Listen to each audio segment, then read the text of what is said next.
Ação Curricular da Universidade Federal do Amazonas. Sou o professor Anderson Lincoln, sou coordenador desta proposta, desse programa de extensão, e hoje nós estamos contando com a participação do professor Daniel Barros de Lima, com a palestra Histórias das Infâncias e Educação. O professor Daniel Barros, ele é doutor em Teologia, pelo Programa de Pós-Graduação em Teologia de São Leopoldo, no Rio Grande do Sul, na área de concentração Religião e Educação, mestre em História Social pela Universidade Federal do Amazonas, possui graduação em Ciências Teológicas pela Faculdade Boas Novas e em História, especialista em Metodologia do Ensino Superior, e é membro, né, de grupos de pesquisa relacionados ao mundo do trabalho, associações de professores universitários de História e também da Rede Latino-Americana de Estudos Pentecostais. Tem pesquisas na área da história social, imprensa amazonense, movimentos sociais da Amazônia e do campo da teologia histórica, relacionados também aos assuntos ligados à religião. Tem vínculo de pesquisas com o grupo de História Social da Amazônia da UFAM e História do Cristianismo na Amazônia pela Este. Professor atualmente é coordenador de pesquisa e pós-graduação da Faculdade Boas Novas e coordenador dos cursos de Teologia e Ciência da Religião da mesma instituição. Nós agradecemos mais uma vez, professor, de poder estar conosco, de estar participando. Esse é um programa que também tem uma participação da Secretaria Municipal de Educação de Itacoatiara, mas também outros, por ser hoje um evento online, né, não só temos participantes vinculados a Itacoatiara, a cidade de Manaus também, mas também a outras regiões do Brasil. Nós tivemos participações de outras regiões do Brasil, então isso é importante. São professores, são estudantes de licenciaturas, de diversas áreas do conhecimento que estão nessa ênfase em conhecer, em se aprofundar, em pensar perspectivas nos direitos da criança e do adolescente. É um tema, né, que a gente precisa sempre estar revisitando, conhecendo, justamente visando essa efetividade dos direitos das crianças e dos adolescentes. Em questões de avisos iniciais, nós pedimos que aos que não realizaram a inscrição no evento podem informar o seu nome completo e e-mail para que se possa fazer a certificação, como também eu vou disponibilizar no chat o endereço do link do evento, que aí vocês podem realizar a inscrição no sistema do evento, e aí a gente consegue também encaminhar a certificação por e-mail desta palestra, que também pode ser, né, aproveitado futuramente como horas complementares aí a critério das coordenações dos cursos. Então, muito obrigado, professor, com a palavra, agradeço. Obrigado, professor Anderson. Para nós é uma grande satisfação estar participando de um projeto tão valoroso quanto esse, como esse que você acaba de explicar, e reunindo tanta gente que, em tempos tão trabalhosos como os nossos de hoje, né, como o nosso tempo de hoje, para aí 2 horas da sua tarde para participar de um evento como esse, online, uma palestra, que também é algo que está sendo... nós estamos, como um todo, de maneira geral, a comunidade acadêmica, assimilando, né, esses dispositivos, a possibilidade de estarmos aprendendo e ensinando, junto com os nossos estudantes. Eu sou agradecido, então, por essa oportunidade, professor. Fazer menção aqui que estão também na sala conosco estudantes do curso de Teologia e de Pedagogia da Faculdade Boas Novas. Eu estou vendo alguns aqui com vídeo aberto, muito legal. A Diomar ali, o Tony. Então, que bom ver vocês. E a gente já pode começar, professor, como é que é a dinâmica? Eu já estabeleço aqui, como é que funciona? Sim, já é com você, pode ficar à vontade. Então tá bom. É com você agora. E eu acho também, para concluir essa palavra inicial, extremamente importante, oportuno o seu trabalho enquanto atividade de extensão, que busca essa reflexão, não somente com professores que lidam com o ensino infantil, com o ensino básico, né, do nosso país, mas também conselheiros tutelares. Eu conheço alguns deles, já tive troquei algumas interações já de saber o trabalho que se realiza e quão esse trabalho é pertinente, está salvando vidas, né? E eu queria só cooperar. A minha dinâmica aqui, já previamente estabelecida com o professor Anderson, é apresentar uma fala em torno da temática da história das infâncias e da educação, mas muito mais sob a perspectiva historiográfica. Eu sou historiador, não sou pedagogo, mas já atuei e ainda atuo no curso de pedagogia da nossa faculdade, com as disciplinas de metodologia do ensino da história da educação. Inclusive estou vendo aí algumas das meninas da pedagogia, que já foram até nossas alunas.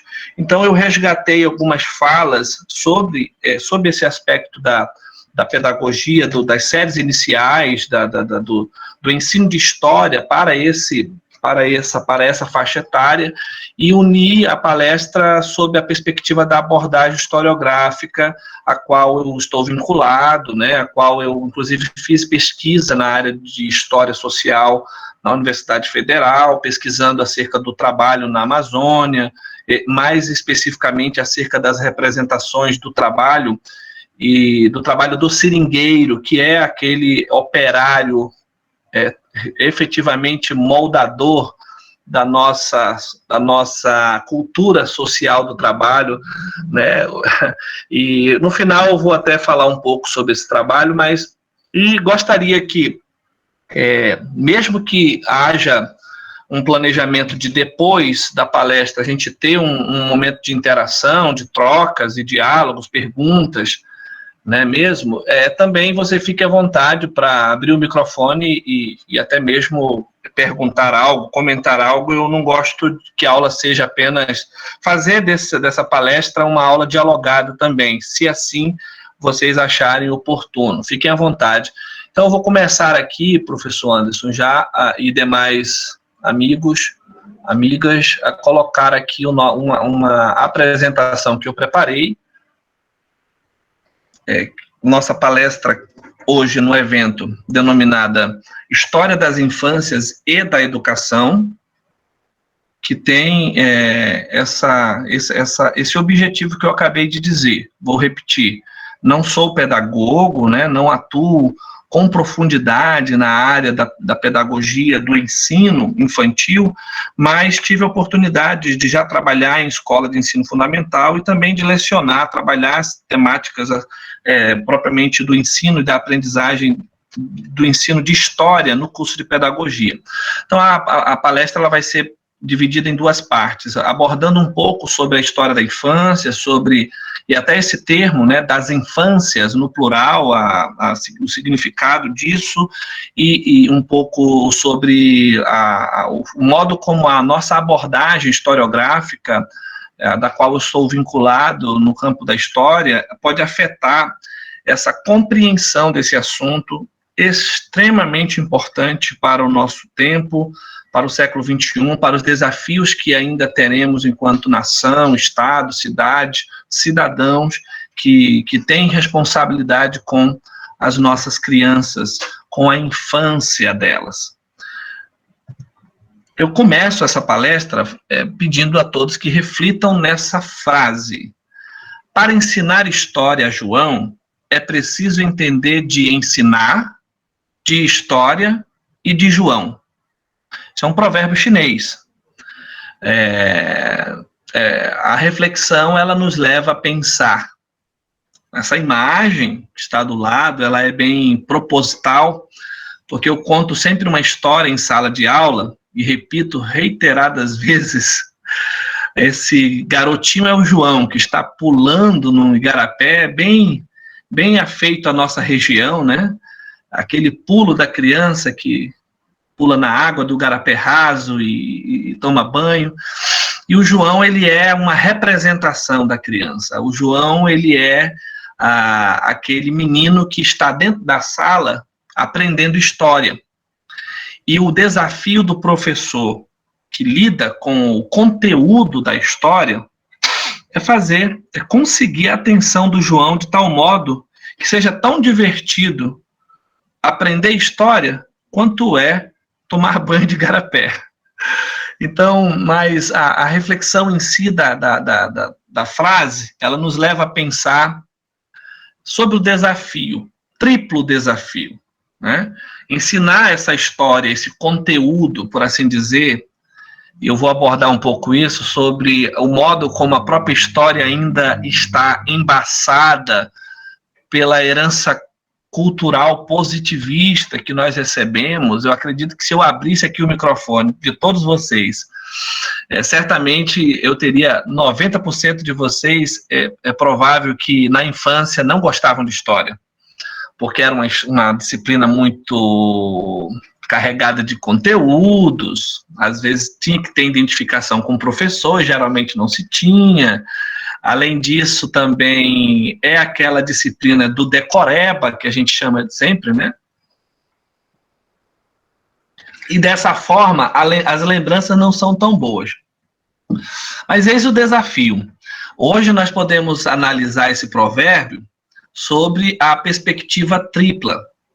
E eu diria que não nessa ordem, ensinar, entender, antes de alcançar o objetivo de ensinar a história para o João, entender de ensino, de história e de João. Então, esse terceiro aspecto, na minha opinião, e o último da frase, mas ele é o primeiro e preponderante aspecto para a gente conseguir alcançar um objetivo, até mesmo nessa palestra, porque diz respeito a tudo que a própria história ou herança cultural que nós recebemos não valorizou. A história das vidas, as vivências, as experiências, as pessoas que vivem, que sofrem, que morrem nesse tempo, as suas angústias. Marc Bloch, um historiador da chamada escola francesa dos análises, chegou a dizer que cada vida, cada pessoa é portadora de uma história que é somente sua. E a história que nos foi contada lá na escola, ela não era assim. Era eu, vamos colocar assim, abrir mão de mim para aprender o outro, ou aquele conteúdo que está extremamente distante de mim. Muitas vezes pautado numa história, como já falei, positivista, cheia de heróis e de nomes e de datas e de feitos históricos para decorar, e aquilo não faz parte de mim. Então, a metodologia, e o provérbio é chinês, porque a essa altura do campeonato tem gente que não quer mais nada da China, né? É importante começar a palestra reafirmando que coisas boas vêm de todos os lugares. A gente tem que ter esse olhar positivo sobre o ser humano, e não uma narrativa que exclui povos, línguas, culturas, né, por algum problema que esse povo tenha causado na história. Então, a gente não pode correr esse risco de xenofobia. Eu achei interessante colocar aqui essa fala no início, provérbio chinês, né? Que pérola profunda. A gente poderia passar mais meia hora aqui se eu fosse abrir o espaço para vocês comentarem, porque nós, antes de aprendermos de João, a gente tem que aprender sobre ensinar, a gente tem que dominar o conteúdo da história, mas também a gente precisa ouvir o João. A gente precisa saber que ele é portador de uma história. E quando ele fala, ele passa a participar daquilo que você, como professor, conselheiro, que vai conversar com uma criança ou que vai conversar com os pais, deseja que ele fale, deseja que ele participe.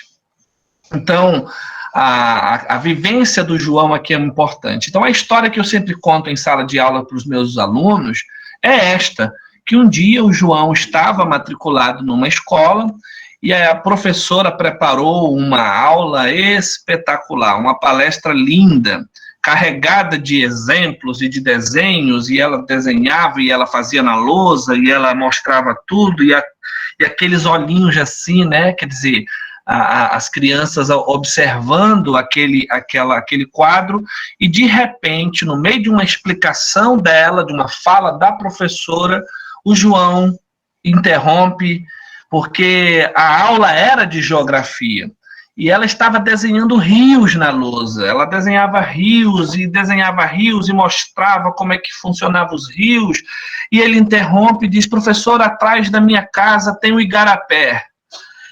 E ela, antes que ele terminasse, interrompe o menino, o João, e diz: e quem é que te perguntou? Vamos voltar para a nossa aula. Ou seja, qual é a reflexão sobre essa história que não é fictícia? Ela acontece provavelmente muitas vezes, todos os dias, ao professor que está absolutamente desumanizado de si e do outro. Porque somente alguém que não carrega a humanidade e é sensível ao outro pode responder dessa forma, diante de uma interrupção extremamente positiva do João, que foi perguntar, aliás, que foi informar, de acordo com o conteúdo visual que ele estava tendo, informar que atrás da casa dele passava um igarapé.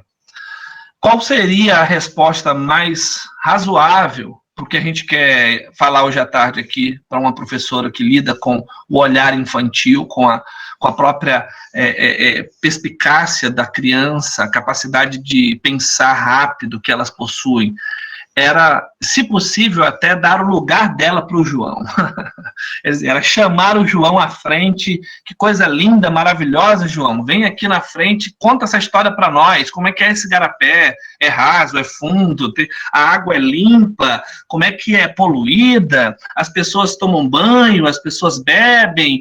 Enfim, despertaria nos outros olhinhos das crianças daquela sala o interesse também pelo assunto, o interesse de aprender história, geografia e de também contar a sua história. Então a gente começa essa palestra com essa provocação, que o objetivo aqui ele é revermos o modo como a história ela encarnou-se em nós, né? Quer dizer, ela está inata dentro de nós desde a nossa concepção escolar, e o quanto nós precisamos rever isso, o quanto nós precisamos rever esses caminhos introjetados em nós pela própria cultura de formação escolar tradicional, de um positivismo que foi vil, né? Que foi, eu falo vil porque ele deixou sequelas quase que irreparáveis na sociedade humana. De pensar o progresso sob a perspectiva do homem que resolve todos os problemas científicos, as técnicas, e coloca numa locomotiva da história apenas os fortes, os capazes, os brancos, os homens, e deixa à margem boa parte da humanidade, né? Então, esse tipo de história ele não pode mais existir no nosso tempo. Vamos passando. Eu, inicialmente, coloquei, então, uma origem aqui para a gente entender a origem da palavra criança, que vem do verbo criar, que veio do latim, mais propriamente da forma verbal creare.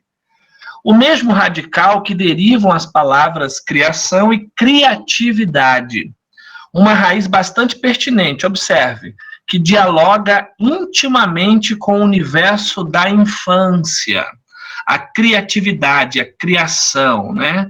A capacidade de criar, de inventar, de solucionar, de ser criativo. E aqui nós temos, então, uma palavra em negrito, diferente da primeiramente, criança, aqui está aparecendo, né? E a última, não sei se vocês estão conseguindo visualizar, que eu estou vendo aqui no celular, parece que não aparece, pelo menos no meu aqui não está aparecendo a palavra infância, lá embaixo. A palavra infância é uma outra palavra que está intimamente ligada à criança. Porém, a infância, tal como nós conhecemos hoje, com toda a sua própria complexidade, ou não somente a singularidade da palavra, mas a multiplicidade de infâncias que se estuda no campo da pedagogia, as fases, as especificidades da infância, que vai desde a tenra idade até a adolescência, essa compreensão de direito, valores, de cuidado, né, de preparação, de ensino, ela nem sempre existiu. Aliás, para falar a verdade, como eu já mostro aqui, a criança não existe na história, gente. Não antes do século XX. Então, essa imagem ela é um pouco perturbadora. Quem é a criança na história? Então, a imagem é do início do século, a virada do século XIX para o século XX, onde o trabalho infantil era absolutamente normal. Se nós voltarmos um pouquinho, 200 anos antes, no advento da Revolução Industrial, as crianças elas compunham as linhas de montagem das fábricas, as linhas fabris, né?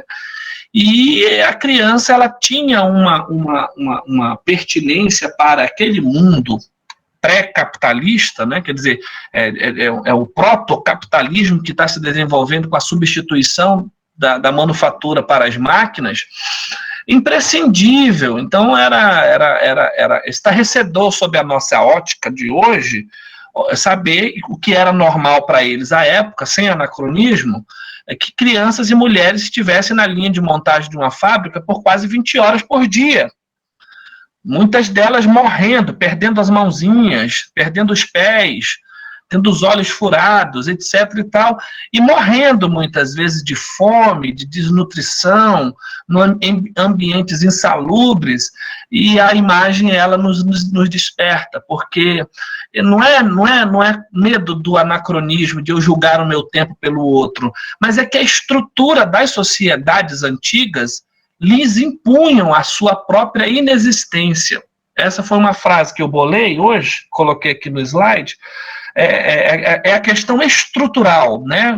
Assim como nós tratamos do racismo como sendo algo estrutural, o que explica uma criancinha já reproduzir o racismo, a própria criança negra que prefere a boneca branca, que é um teste psicológico, não sei se vocês já viram isso. O que explica isso? Senão, é a quase que fecundação delas, né? Quer dizer, elas estão no útero de suas mães, biologicamente falando, mas quando nascem, já nascem preparadas para reproduzir o que a estrutura impôs, né? Todos os preconceitos, todos os medos, enfim, os problemas que a sociedade, historicamente, os problemas que as sociedades tiveram historicamente, que ainda não foram superados, resolvidos. Nós temos, nossa realidade, inclusive no Brasil, é de uma infância democrática, né, sem precedentes aí na América Latina. Nossa Constituição tem 30 anos, né, 32 anos. De vez em quando ficam ameaçando arrancar ela, rasgar ela. Estão lidando hoje com o fato de, nos Estados Unidos, que é uma democracia de 200 anos, ser ameaçadas por esse mesmo tipo de comportamento, de espírito, né, que quer rasgar a democracia ou a humanidade disso. Isso é do ser humano. Há aqueles que pensam de maneira progressista no sentido de melhorar a sociedade para todo mundo, e aqueles que querem voltar para a estrutura que elas nasceram, desenvolveram, e fazem disso a todo custo. Então, gente, aqui nessa fala eu já anuncio, a minha palestra, ela é aquilo que o Paulo Freire efetivamente vai ensinar, essencialmente política. Porque a palavra política nos últimos anos tem sido confundida com política partidária, que polui o sentido pleno e essencial da política, porque é impossível nós, seres humanos, diante de um fato como esse, demonstrado, não agirmos politicamente, porque a palavra política vem do original grego, polis, que tem a ver com a vida humana da cidade. Essa é a origem da palavra, da cidade, onde vivem as pessoas, seres humanos. Então não tem nada a ver com ideologia, A, B, C ou D, modo de pensar do partido A, da direita, da esquerda, não, tem a ver com o ser humano. Nós, quando desembaçamos o sentido da palavra política, nós estamos fazendo o quê?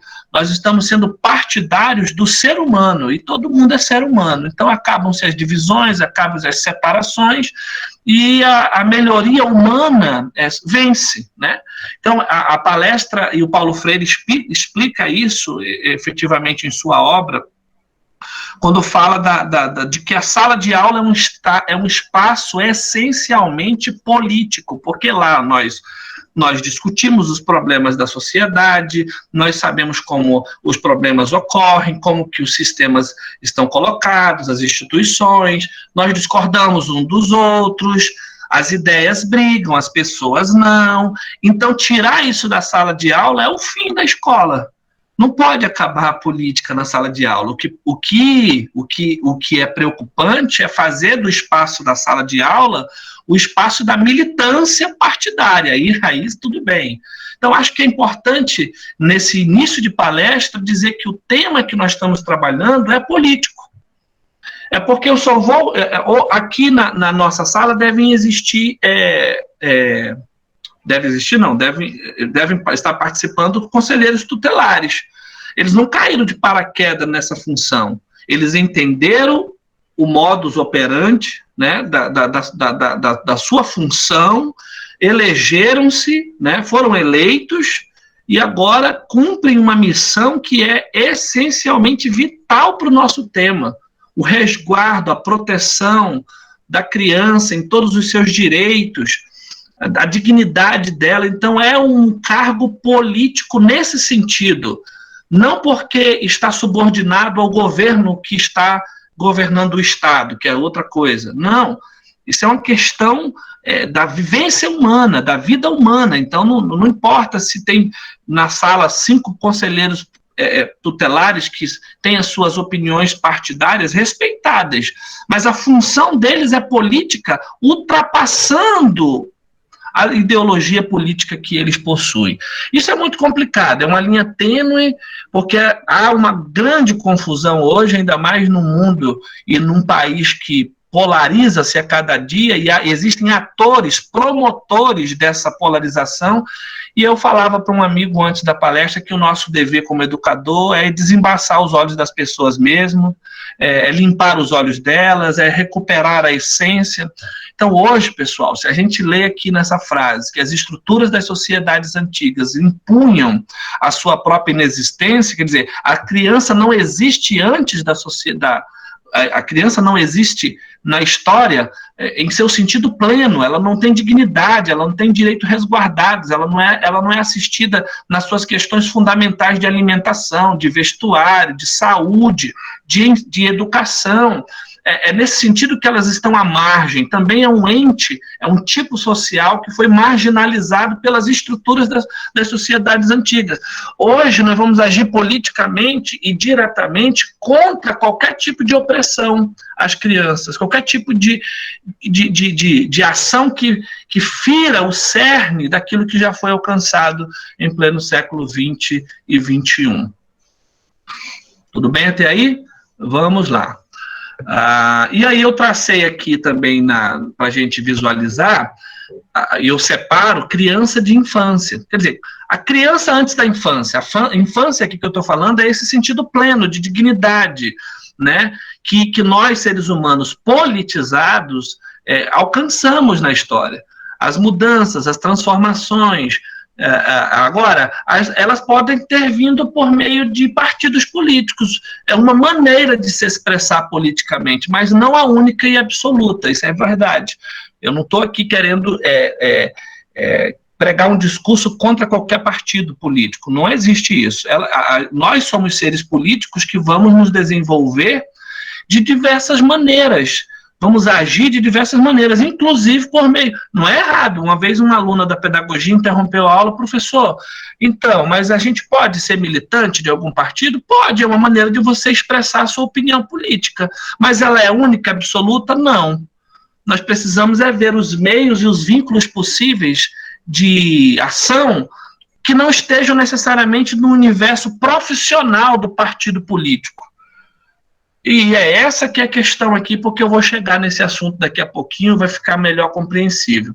Na história, muitas pessoas lutaram e transformaram, trouxeram os direitos, a Declaração Universal dos Direitos Humanos, que começa a sinalizar o cuidado com as crianças, e depois, posteriormente, outras resoluções que os países mais avançados nessa relação de transformação do mundo alcançaram, vai mostrar claramente que, em muitas instâncias, foi por meio de um partido político que as mudanças foram alcançadas. Mas não somente, tá certo?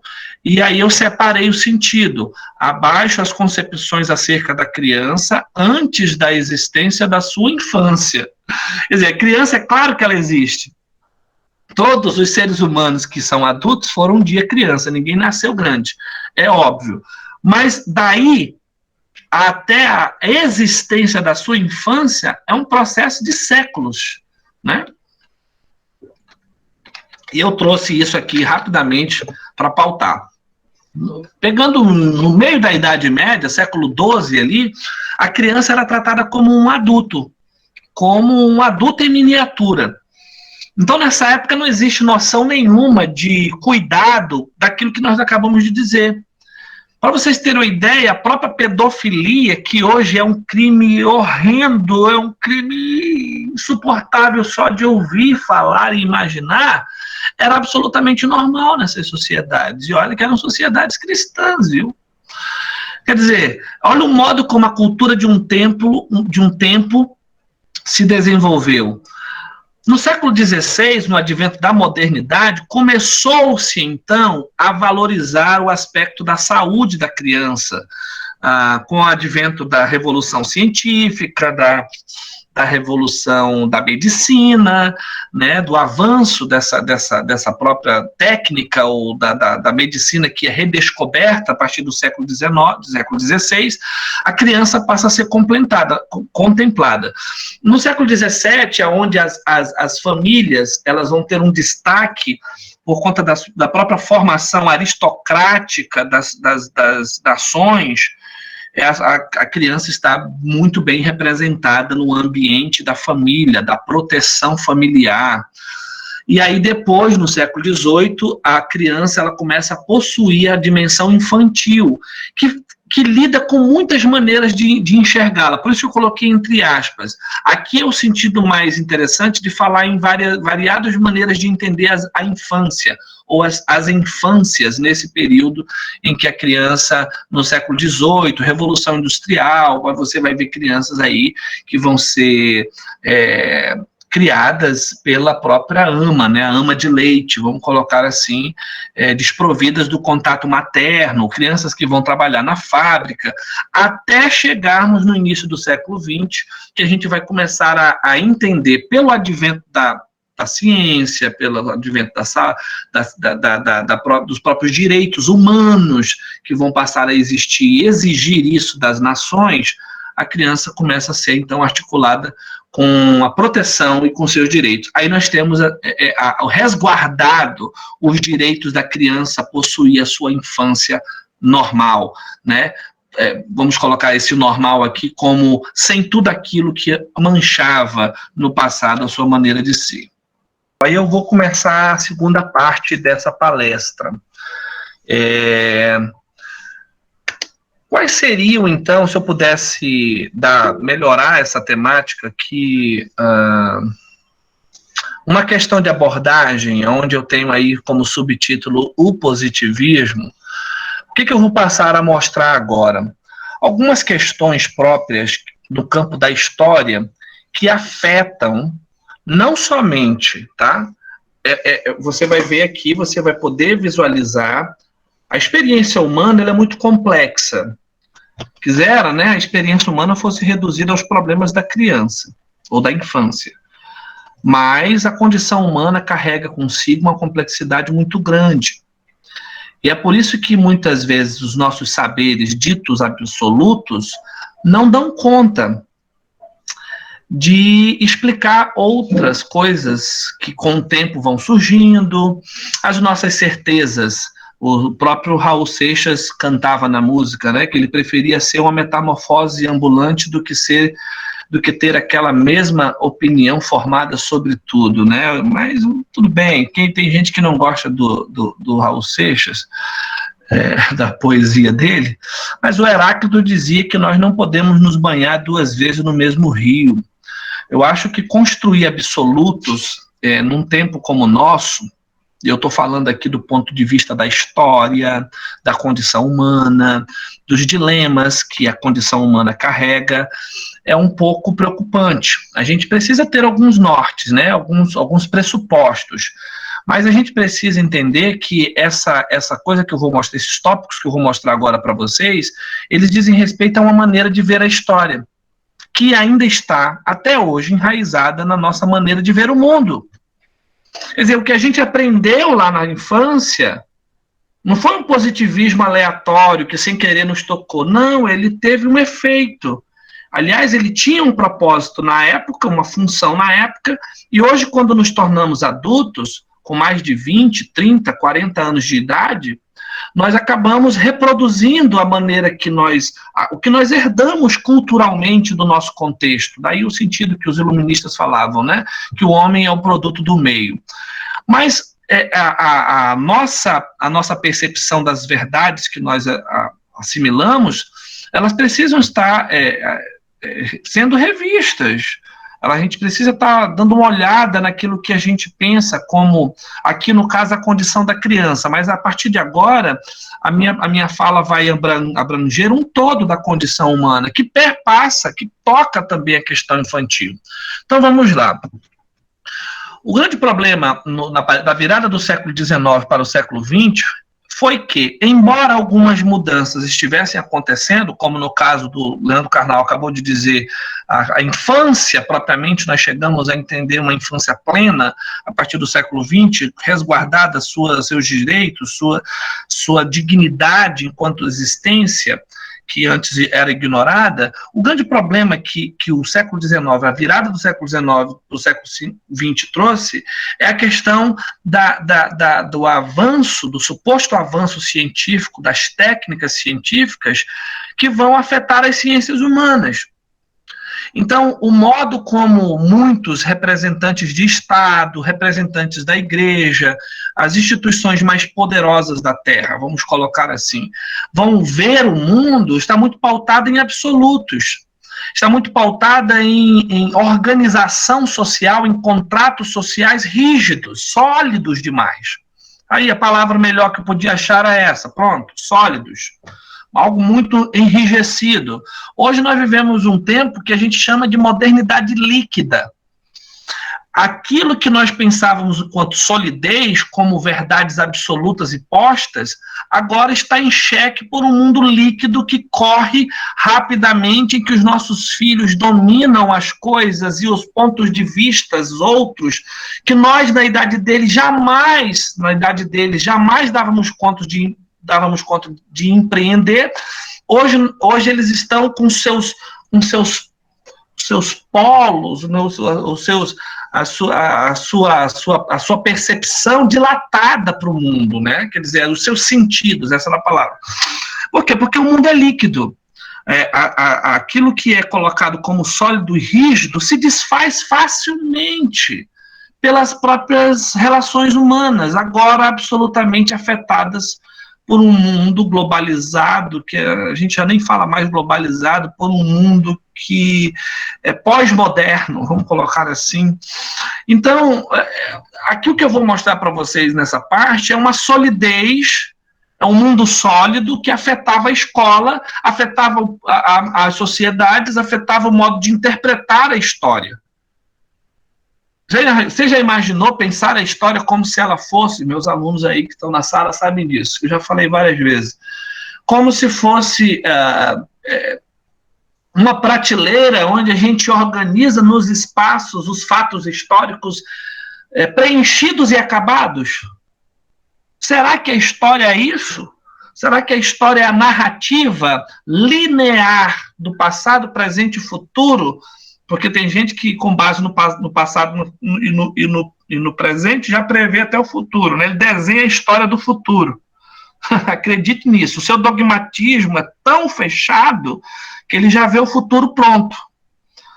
A gente passou por uma pandemia, por um vírus, que até agora a gente está chegando no final do ano, ainda pouco sabemos sobre ele, que mexeu com a humanidade. Que certezas absolutas nós temos sobre a nossa existência?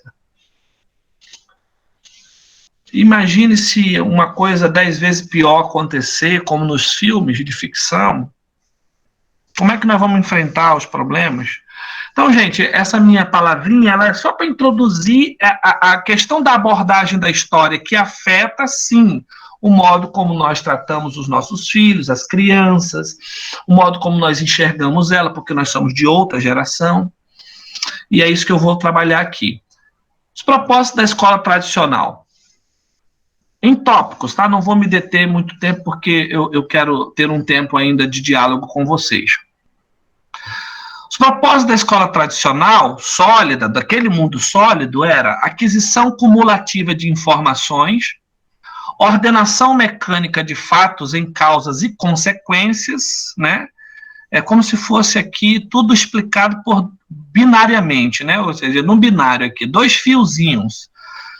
Acumula as informações, essa narrativa está acabada, está ordenada, está linearmente, mecanicamente organizada, causa e consequência, acabou.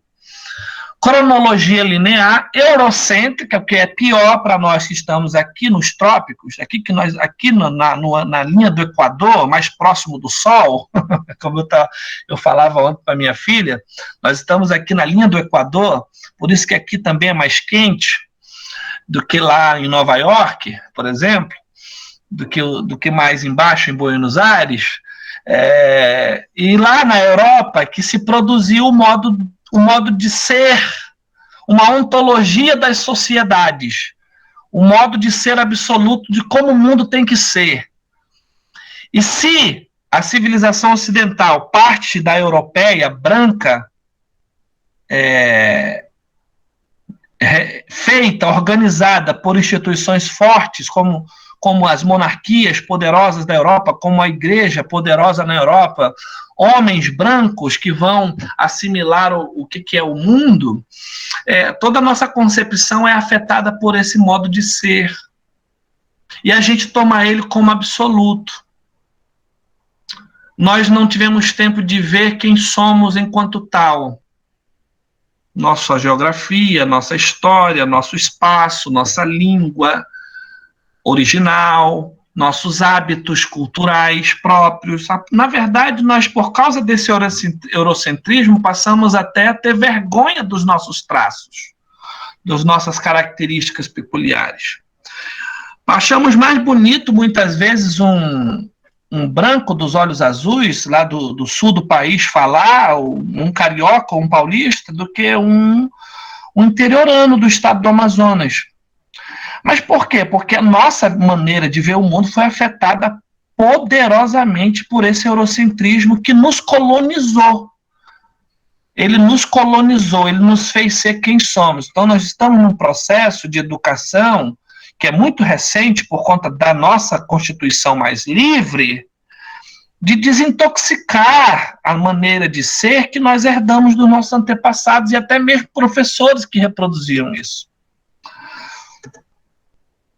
Muita coisa para falar, gente. Eu estou tentando aqui ser breve. Destaque para os feitos de governantes homens brancos numa visão heroicizada e idealizada da história. Essa aqui é uma das coisas nevrálgicas. A história tendeu a olhar só para isso, para o feito dos grandes homens. Homem macho. Não estou falando de ser humano, não, aqui. Ele é branco. A visão é sempre do herói, é sempre dos vencedores. É essa que a gente aprende na escola. Quem declara a nossa independência não é o povo que percebeu a condição que vivia com o Estado português dominando a nossa terra desde 1500. Não! Quem declara a nossa independência é um príncipe português, ora bolas. E a gente ainda diz, dependência ou morte. Se é para o bem, olha só as falas que nós aprendemos na escola. Se é para o bem geral e felicidade de todos, bem geral da nação, felicidade de todos, diga ao povo que fico. Mas o povo é coadjuvante, diz para ele que eu vou ficar, ou seja, eu vou ficar e como? Vou ficar, só vou mudar o nome de colônia para império, mas vou continuar governando. Então, esse tipo de história foi a que nos foi passada, heroicizada, idealizada, E aí, essas imagens do lado, aí vocês devem conhecer, do filme do Pink Floyd, né, o The Wall. Né? Quer dizer, conteúdos apresentados aos alunos como pacotes verdades, desconsiderando e desvalorizando suas experiências cotidianas e práticas sociais deles próprias. As experiências, as vivências, o igarapé do Joãozinho, o feijão com arroz que ele luta, que vê os pais lutando para trabalhar. Que é óbvio que um feijãozinho com arroz, muitas vezes de 2, 3 dias, é diferente de um filé na mesa, é diferente de uma picanha, e isso certamente vai influenciar o modo como ele vê o mundo e como ele aprende história. É por isso que quem é herói aqui de verdade não é o Dom Pedro, não é o Dom Pedro o herói, são os professores da rede pública de ensino. Esses são heróis, deveriam ganhar medalha todo mês. Porque as condições eu sei como são. E esse tipo de história é que foi impregnado na nossa cabeça. A história é um pacote verdade. Outro problema, isso é lá na virada do século XIX para o século XX, em que o positivismo veio, se armou e influenciou profundamente as ciências humanas, tá? E aqui, no caso, a história. Um problema hoje. A Carla Pinsky, que é autora de um dos livros que eu estou baseando essa palestra, no final eu vou mostrar, sobre ensino de história, um livro de organização, inclusive feito pelo Leandro Carnal. Ela diz o seguinte: muitos professores hoje, tá? Problema de hoje, século XXI, o livro é de 2018. Muitos professores acabam comprando a ideia de que tudo que não é muito veloz é chato. Olha a liquidez do nosso mundo hoje. Na sala de aula, o pensamento analítico é substituído por achismos. Alunos trocam a investigação bibliográfica por informações superficiais dos sites de pesquisa pasteurizados. Vídeos são usados para substituir e não complementar livros. E aí vem o fenômeno das redes sociais. Pessoal, eu tenho informações, leituras acerca do que ela acabou de dizer, informações estarrecedoras.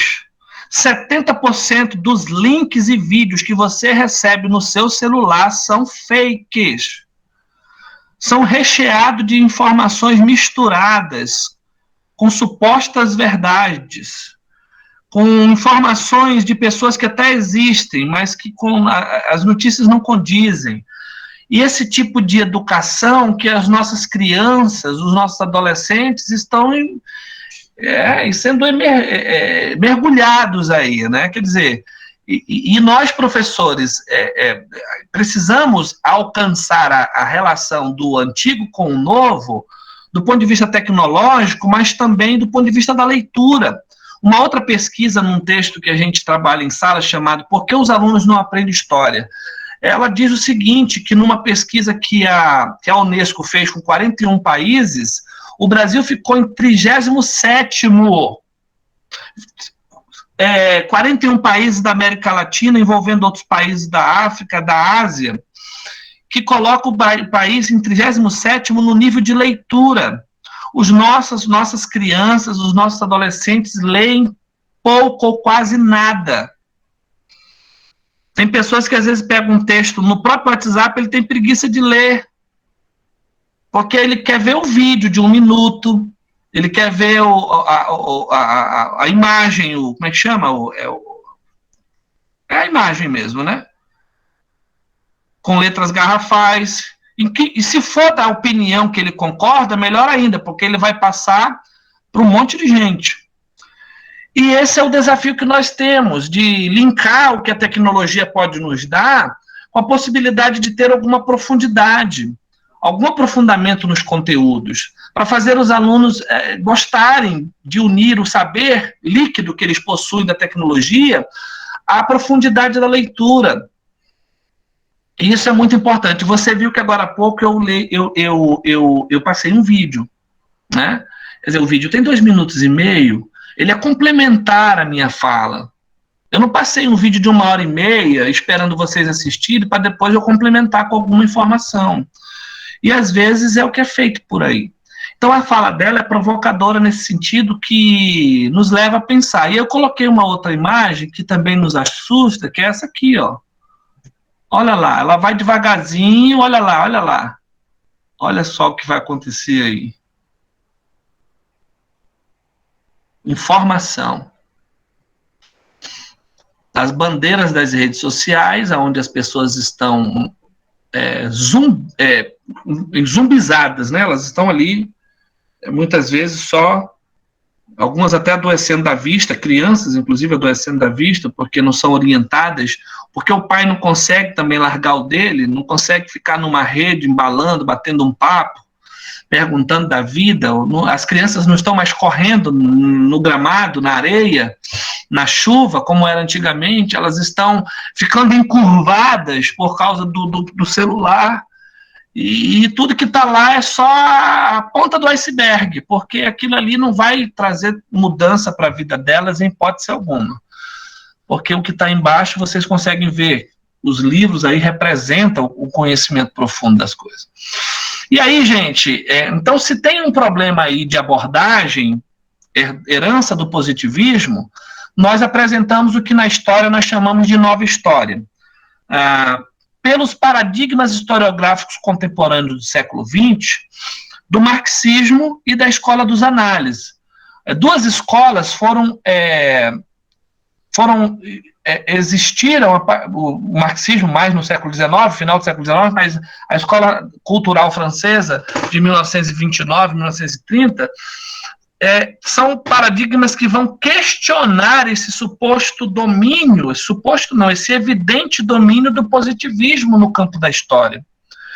Então elas vão questionar, vão ser paradigmas questionadores, né, revisores do positivismo, e é isso que eu quero aqui, a parte final da minha palestra, abordar.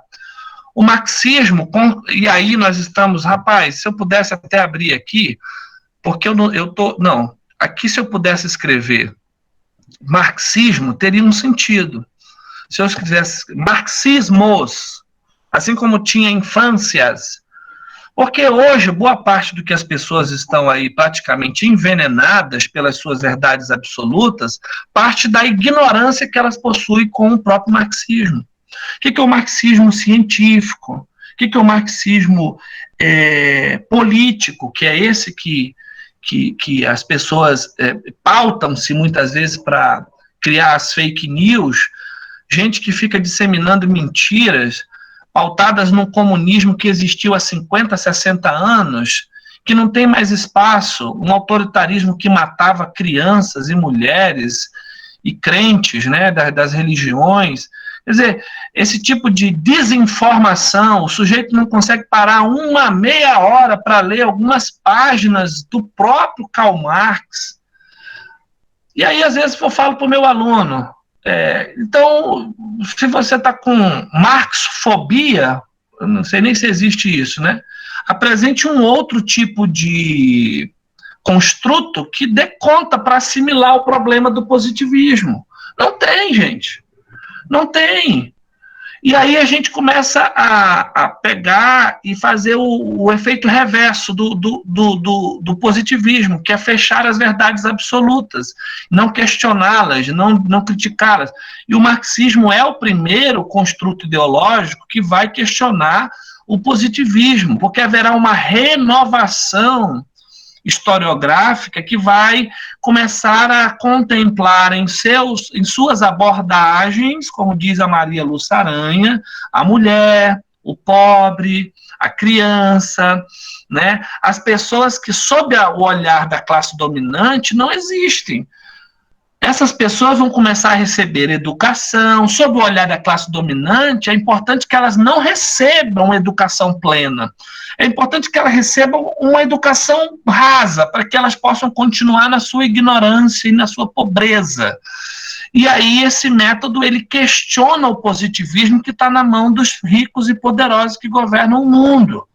É por isso que a fala do Marx no próprio manifesto é: trabalhadores de todo mundo, univos, porque se todos os trabalhadores de classe média, pobres, melhor dizendo, se unirem, não existe possibilidade de dominação. E aí o construto ideológico, na verdade, do materialismo histórico é o o primeiro paradigma historiográfico a confrontar o positivismo, o historicismo científico que está dentro do positivismo. Existe um historiador que nós estudamos na faculdade de História chamado Ranke, um alemão, que é responsável por essa metodologia muito rígida de interpretação da história, com base em documentos confiáveis. Só alguns documentos valem, né? Os documentos da igreja, os documentos do Estado, os documentos das Forças Armadas, do Exército. É só esses documentos que têm poder de contar uma história verdade. Mas aquele bilhete da empregada ou aquela carta de um camponês é insignificante. É isso que o marxismo vai começar a fazer. Vai começar a investigar uma variada possibilidade de fontes para ver as perspectivas das pessoas.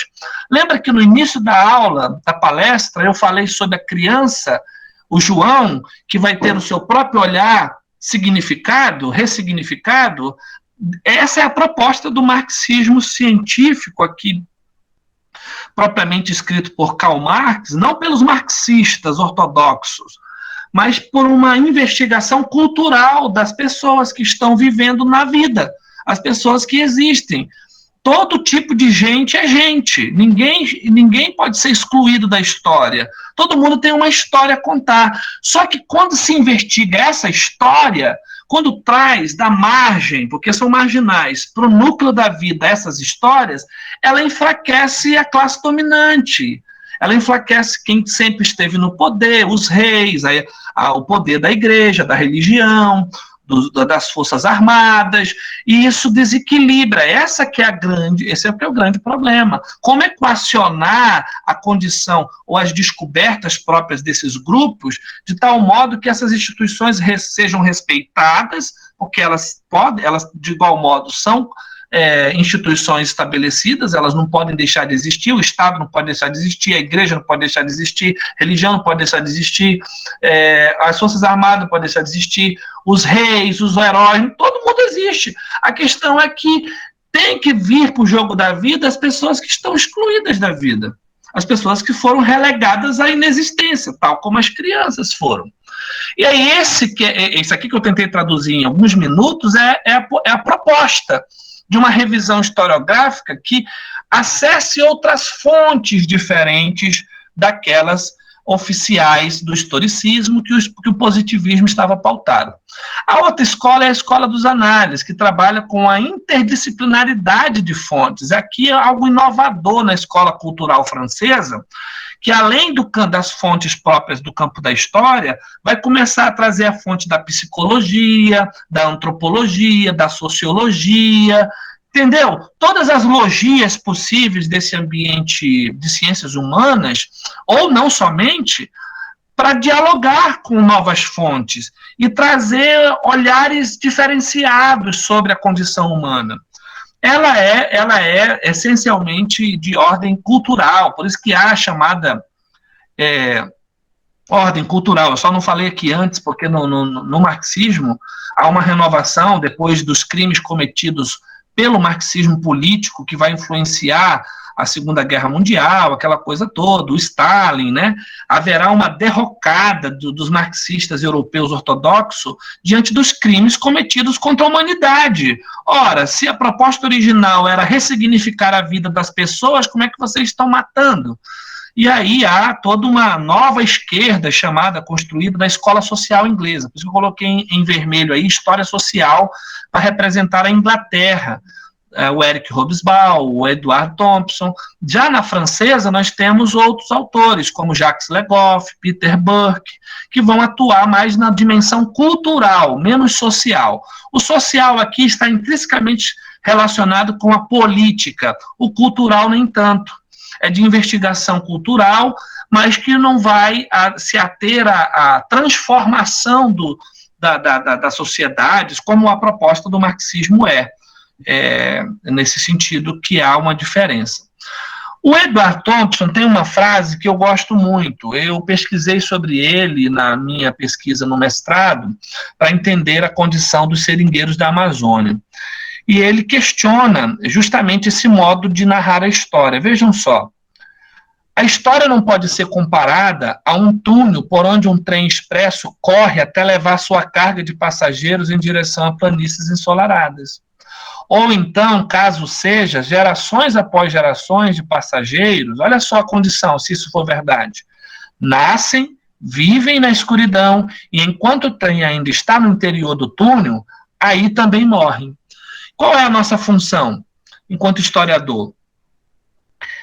Um historiador deve estar decididamente interessado, muito além do permitido pelos teleologistas, em quê? Na qualidade de vida, nos sofrimentos e satisfações daqueles que vivem e morrem em um tempo não redimido. Então, é uma fala do Thompson num livro chamado As Peculiaridades dos Ingleses. Ele estudou a relação dos operários ingleses na Revolução Industrial na Inglaterra, que lá foi o núcleo da coisa, né? É lá que ele vai, enfim, investigar toda essa transformação que a Inglaterra passou ainda em muitos séculos antes do que aconteceu no Brasil, em 1930, com os direitos dos trabalhadores. A Inglaterra é muito antes, muito antes. Lá no século XVIII, XIX, as leis estão começando a acontecer para acabar com aquela desumanidade que era a Revolução Industrial, a sanha avassaladora pelo capital em detrimento da vida humana. E é por isso que o Thompson diz, olha, a história não pode ser comparada a um trem, que a gente visualiza uma locomotiva, né, porque na locomotiva estão os poderosos. E as pessoas são cargas, né? Elas seguem o ritmo. Porque se isso for verdade, enquanto ela está no interior, ou seja, naquilo que representa a escuridão de um túnel, ali essas pessoas elas vão nascer, sofrer e morrer. Então, o historiador de verdade é aquele que se interessa pela transformação da condição dessas pessoas, que não são cargas. Em hipótese alguma pode ser considerada como carga, são gente, são seres humanos, são crianças. São crianças que estão necessariamente nessa condição de subalternidade, de pobreza, de fome, de miséria, de falta de acesso à escola, de falta de acesso à cultura. E é aí que o historiador o historiador que fica narrando história só para falar de historicidade, só para falar de fatos históricos dos reis, dos poderosos, é um historiador limitado. Ele não tá, a sua função social é zero, porque ele fica reproduzindo o que os livros do positivismo fizeram. É por isso que tem que ter engajamento. E aí essa é uma representação de um artista argentino que mostra a condição do povo tal como ela é. E ali no meio tem uma criancinha, né? Tem um bebê ali no meio que também participa da mesma angústia. Pão e trabalho. Pão e trabalho, está escrito ali atrás. É a condição E aí esse autor ele faz essa relação de construir a bandeira, que é um símbolo oficial da nação, manchada. Manchada porque a bandeira deveria representar a cidadania plena dos seus habitantes e não ocultar ordem e progresso, no nosso caso, para quem? Que progresso? Que ordem? A quem são? Quem estabelece? Esse tipo de pergunta é que muda e coloca em xeque os discursos oficiais. Aí. É muito melhor as nossas cores serem representadas pelos dilemas que nós ainda enfrentamos, para que as mudanças sejam ocorridas, né? E aí a gente chega no ponto máximo dessa palestra, para finalizar, que é o potencial transformador da história, do ensino de história. Deve haver um equilíbrio e ponderação por parte do professor. Essa imagem que está com um X bem no meio, representa a minha indignação e deve representar a sua, com esse tipo de gente que existe pela destruição do outro. De um grupo supostamente puro, verdadeiro, incorruptível, né? Eles são honestos, e o outro é exatamente o contrário. É impuro, é ladrão, é corrupto. Como se essas coisas fossem equacionáveis na condição humana, e não são. Muito menos em partidos políticos. É lamentável, enquanto educadores, que a gente esteja vivendo isso aí na sociedade. Esse ódio. E o professor na sala de aula, o conselheiro tutelar, ele deve ser um conciliador, ele deve apaziguar os ânimos, ele não pode fazer da sua função uma função ideológica, de modo que todo mundo que não pense como ele tem que ser destruído, né? Porque é capaz que até que ele destrua uma criança, que já estão tendo o poder de criticar, de falar, de discordar, né? Então, o equilíbrio e a ponderação do professor é necessário. Para quê? Eu diria isso. Em sala de aula, ele não pode ser nem partidário e nem despolitizado. Esse é o cerne. Porque se ele é partidário, ele principalmente na escola pública, ele fere aquele espaço democrático e político, essencialmente político, que é a sala de aula. Ele não pode fazer da sala de aula um espaço para ele doutrinar o seu construto ideológico. Nem tampouco, por temer isso, não deve tratar dos problemas da sociedade. Ele deve enfrentar os problemas, mesmo que isso toque em partidos políticos, toque em políticos, toque em pessoas que estão no Estado, no governo, enfim, em qualquer função de governo. E isso não pode confundir a coisa.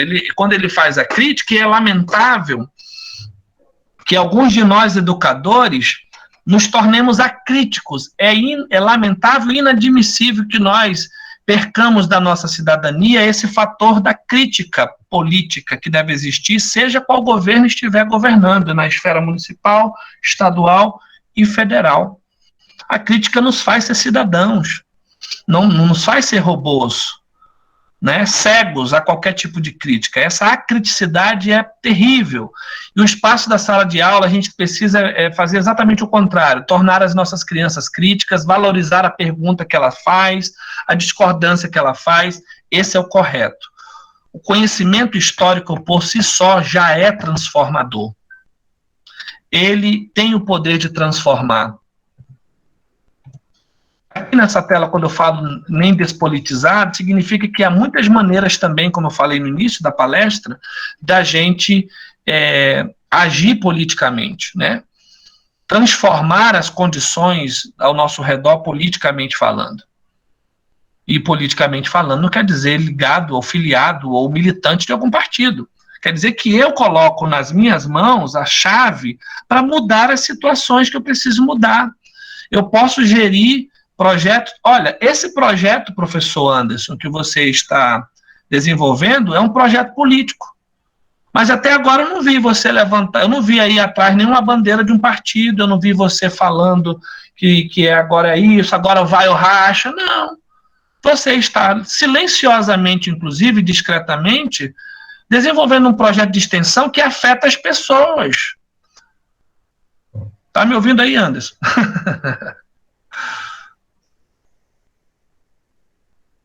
Sim, tô te ouvindo, sim. Então, parabéns por isso, porque um projeto de extensão é uma maneira de agir politicamente sem partidariamente, né? Sim, porque a educação é essencialmente transformadora e por si só política, né? O conhecimento histórico. Ele pontua, né? E você iniciou a sua frase, né? A educação é um ato político, né? A gente tem essa categoria freiriana.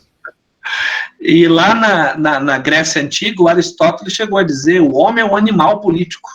Quer dizer, então aí a gente acaba perdendo a essência por causa desse jogo aí, ó, desse joguinho de polarização, que se constrói uma sociedade dividida, que divide família, divide amigos, divide pessoas, em nome de uma verdade absoluta, que de um lado estão os bons, do outro lado estão os maus. Isso aí não existe, isso aí deve ser limpado da nossa vista, nós não devemos promover, nós devemos desfazer, colocar um xizão na frente disso aí e apaziguar os ânimos e fazer as pessoas entenderem a humanidade um do outro. Pessoal, para terminar a minha palestra, que eu quero encerrar agora, nos próximos 2 minutos, eu termino falando sobre outros problemas que existem, que nós devemos agir diretamente.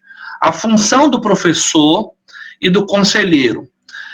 Capacitar os estudantes no sentido de perceber a historicidade de conceitos como sujeito histórico. A criança precisa se ver como um sujeito histórico ativo.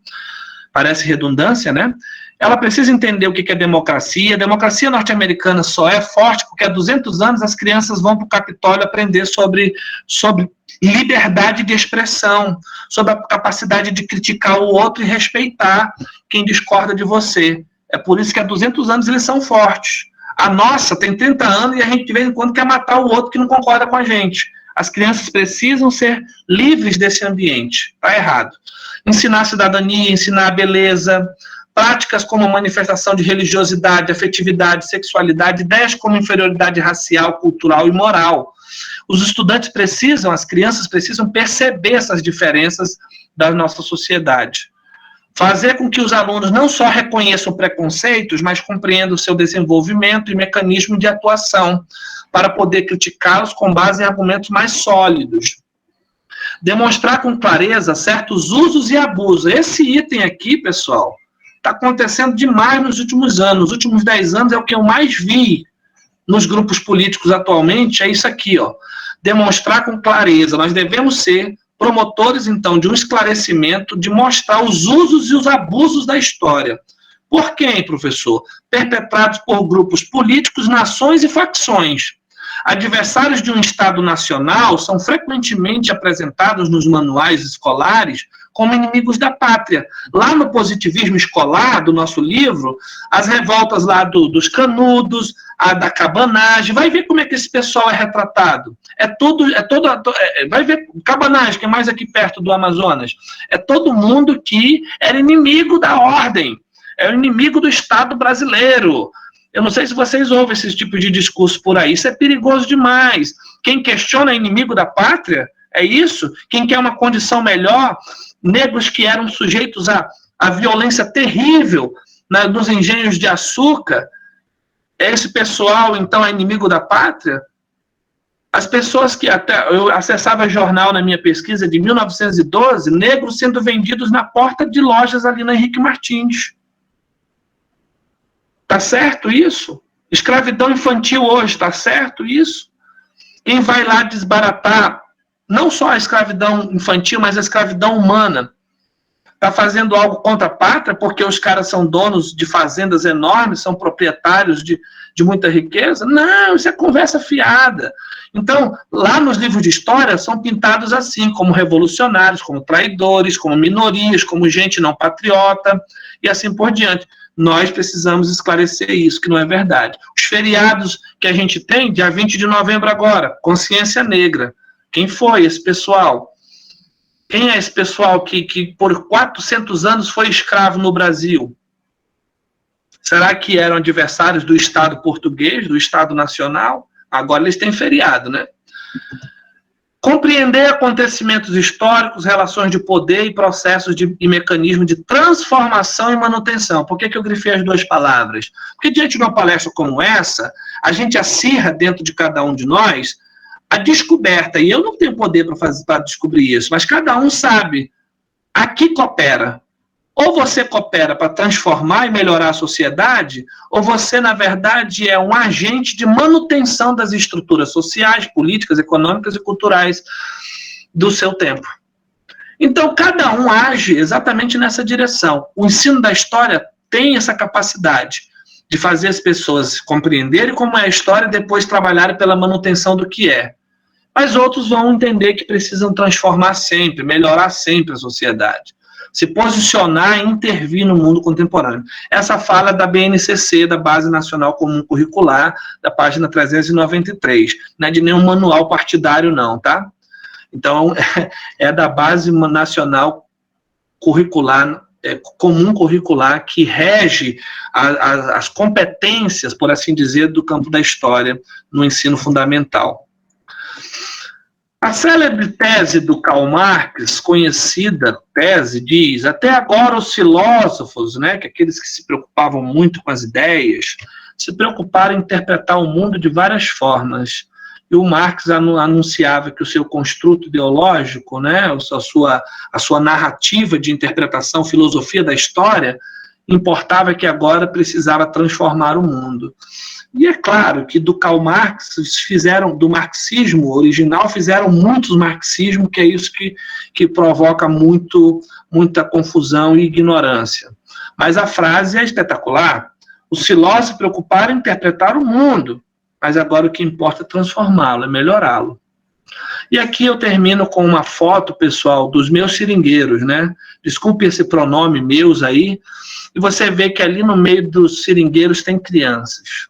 Tem criancinhas, essa foto foi retratada aí em 1924, nos arredores aqui de Manaus, nos interiores, nos seringais do Amazonas, onde a condição era vil, opressora também, e a minha pesquisa, chamada Representações do Seringueiro na Imprensa Amazonense, investiga de 1890 a 1930 como que era o cotidiano e as vivências dessas pessoas no mundo da borracha. A narrativa, a abordagem historiográfica nessa pesquisa é de ordem da história vista de baixo, de contemplar as fontes que não foram vistas na escola, na chamada escola tradicional, e ressignificar as vozes, a existência dessas pessoas que já não estão mais nem vivas, né? Então, pessoal, eu termino a minha palestra dizendo: acreditar na história é apenas uma postura de fé, insuficiente, portanto, para um professor ou professora de quem se espera um envolvimento tal que o permita superar suas condições de trabalho, eventualmente difíceis, assim como a desvalorização social de sua profissão. Esse estudo tem por objetivo abrir um debate franco e construtivo a fim de valorizar o ensino de história, sobretudo relacioná-lo à criança e à sua infância, propiciando maior responsabilidade com um mundo melhor e mais justo. Esses livros foram os livros que eu usei, do Thompson, uma série, A Formação da Classe Operária Inglesa, As Peculiaridades dos Ingleses, os da direita aqui, História na Sala de Aula, História da Educação da Maria Lúcia Aranha também, aqui algumas referências, e eu encerro essa palestra. Estou à disposição, então, do Anderson, de vocês, para quaisquer comentários, críticas, né, perguntas. Esse foi o objetivo, pessoal. Muito obrigado, professor, né, excelente.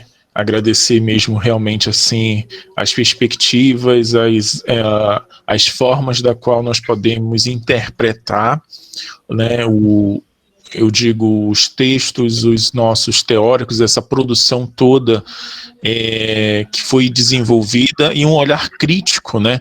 Mas não criticar na perspectiva de dizer que aquilo não é o correto, mas a crítica que ela é necessária para que se possa fundamentar, pensar novas formas de explicação, novas formas de compreensão, e o respeito também, inclusive, essa questão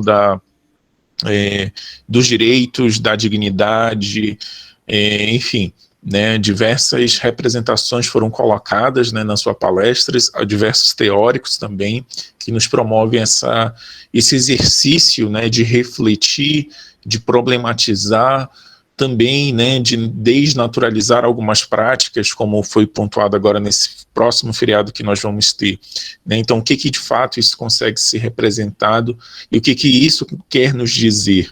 E quando a gente está, né, à frente desse cenário enquanto professor, enquanto gestor público, gestor de alguma empreitada, né, nós temos também que ter as nossas cautelas. E aí, como muito bem pensado, né, falar desse eixo de defesa, de promoção, realmente relembrar muito nessas condições aí de trabalho. É um dos temas que eu, né, quer queira ou quer não, pesquiso, porque no mestrado eu pesquisei sobre condições de trabalho, né, na cidade de Manaus, como é que as pessoas conseguem trabalhar em face dessas intempéries ambientais que são tão fortes, né, calor, chuva.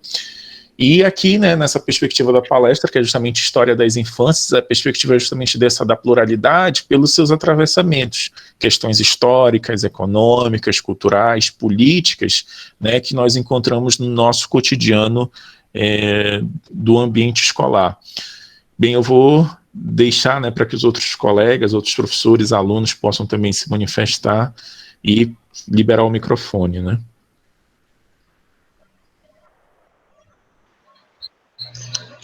Olá, professor Anderson, boa tarde. Boa tarde, tudo bem? Professor Almino Ferreira, aqui da CEMED da Taquatiara. Boa tarde.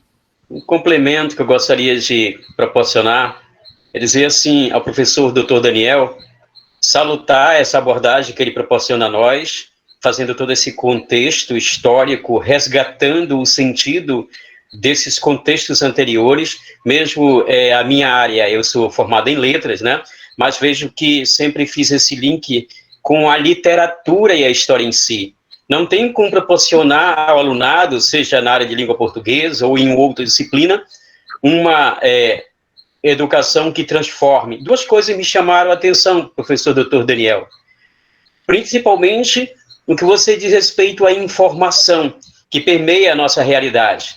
E eu acrescento dizendo, no que diz respeito à informação, as redes sociais alienam em alguns momentos e nos tornam zumbis. Sua fala ficou bem claro nesse sentido, formando cada vez mais criança com aversão à leitura. E aí vai o encontro da minha disciplina, letras, né, língua portuguesa, que nós encontramos isso nos ambientes nos quais nós proporcionamos esse desenvolvimento da habilidade, da competência da leitura. Outra coisa, professor, que me chamou a atenção é a questão do papel do historiador, e eu acrescento do professor em geral, quando aborda que o historiador tem que entender que a história não deve ser comparada a um trem. Deve ter um sentido muito maior do que essa comparação, pois além de conhecer o túnel, deve explorá-lo, encontrando caminhos com funções sociais em sua vida como professor e principalmente na vida do aluno. Era esse complemento, parabéns, muito obrigado por partilhar esse conhecimento salutar para a nossa prática profissional. É isso que eu gostaria de compartilhar com o senhor professor Dr. Daniel e com os demais colegas.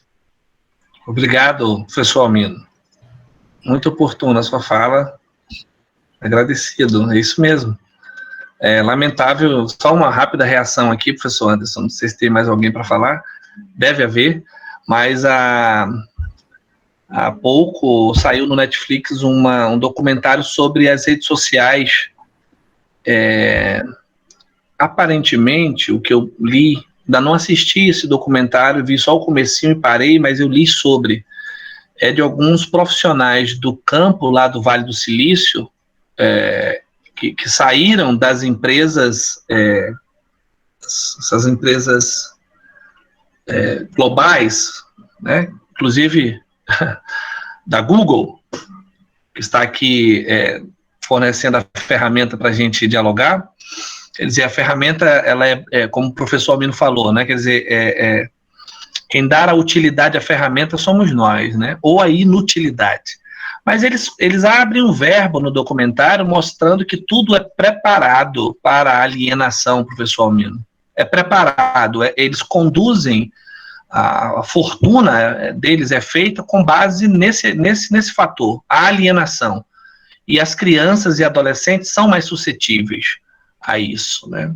Só um comentário. Oi, professor, boa tarde. Boa tarde. Gostaria de fazer um breve comentário. Agradecer imensamente, né, a palestra do professor. Não consegui identificar quem é aqui. Tá? Eu sou professora Ronilde de Taquatiara. Trabalho na CEMED Taquatiara, no Departamento de Gestão Educacional. E a sua palestra muito boa, e melhor ainda a gente fazer esse passeio na história, né, de como nossas crianças eram tratadas, assim como também os trabalhadores, né, os proletários, e como a gente avançou graças à luta de muitos movimentos sociais, de muitas pessoas que se engajaram para que hoje a gente tenha esse Estado de Direito, né, e que muitas vezes a gente fica com receio que de repente pode se dissipar de uma forma ou de outra, né, porque a partir do século XX, como o senhor bem mencionou, né, muitos ganhos, muitos direitos foram colocados, e a gente, enquanto educador, hoje presenciamos que as nossas crianças, elas ainda precisam muito ainda que nós, professores principalmente, possamos lutar para que seus direitos sejam garantidos. E quando o senhor colocou aquela frase aquele pensamento logo no início dos seus slides, né, sobre o João. Então, quando o João lá me deixou bem atenta, porque a questão, o João, nós, se levarmos para a nossa realidade, sala de aula, os nossos alunos, nós precisamos conhecê-los, né, não só naquele momento na escola, dentro de sala de aula, mas aonde é que o João mora? Quem é a família do João? Por que que o João não aprende? Por que que o João tem dificuldade? Por que que o João falta? Por que que o João se atrasa? Por que que o João não consegue fazer a tarefa, né? Então, a gente tem que ter essa sensibilidade de conhecer o aluno de uma forma global para que a gente possa entender certas atitudes dele nesse momento, né? Então, é bem interessante que a gente possa ampliar a nossa visão para isso, para conhecer o João. Eu coloquei até aí no chat um comentário onde uma vez eu vi um vídeo que um aluno ele chegava 2 vezes da semana atrasado, e ele era punido pelo professor com falta, e o professor colocava menos pontos, né, para ele por causa desses atrasos. Um dia o professor, porventura, também se atrasou, e nesse momento ele viu que João, né, no caso, tomando aí lá o personagem do pensamento, lá do seu slide, ele chegava atrasado porque ele ajudava alguém paraplégico da sua família chegar a um médico, né? Então foi quando o professor percebeu por que ele se atrasava certos dias da semana. Então é bem interessante. A gente, enquanto educador, temos que conhecer a nossa história, saber o que foi que aconteceu antes, para que a gente possa melhorar esse presente, esse agora, e com certeza o futuro ele será melhor. E mais uma vez, parabéns, obrigada pela sua explanação. Agradecer o professor Anderson pela essa parceria, e nós estamos com essa parceria com o projeto de extensão, mediado pelo professor Anderson, pela UFAM, excelente. Nós, educadores, só temos a ganhar com esse momento de reflexão, principalmente nesse ano tão atípico para nós. E a CEMED Itacoatiara, mesmo nesse momento, a gente tenta, de qualquer forma, levar reflexão, né, para que os nossos professores possam melhorar ainda mais a sua prática. Muito obrigada e boa tarde. Obrigado, professora. E você fala de uma perspectiva de gestão, né? Então, é muito importante a sua fala. Professor Anderson, ela falando de Itacoatiara, eu trago uma memória aqui, que em 2014 eu fiz parte de um projeto do PAFOR, e eu ministrei durante 15 dias aulas ali naquela sede da UEA, ali em Itacoatiara, e eu tive uma experiência riquíssima e inesquecível para um grupo de 60 alunos do curso de pedagogia, dos quais, é importante fazer essa ressalva, dos quais 3 eram homens, 57 mulheres, bem a cara do curso de pedagogia.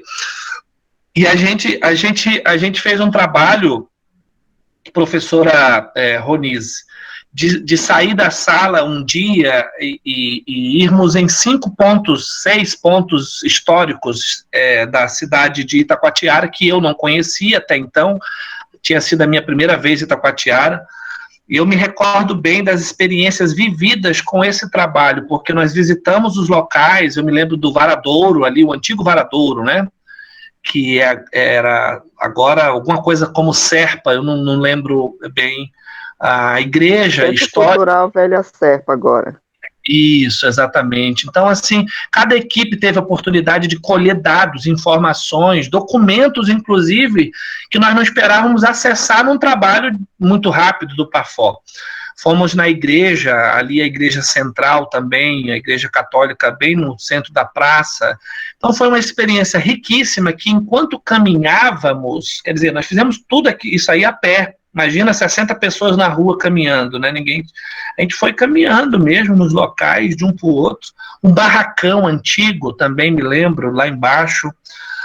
Enfim, mas algumas estudantes mais sensíveis ao que elas estavam vendo, elas caíram no choro, porque elas começaram a lembrar do avô, começaram a lembrar do pai, da mãe, da infância delas, do crescimento delas ali, né, de muitas memórias que estavam guardadas, que elas não tinham colocado lá para fora, de pessoas que tinham perdido parentes justamente naqueles locais, no passado, enfim.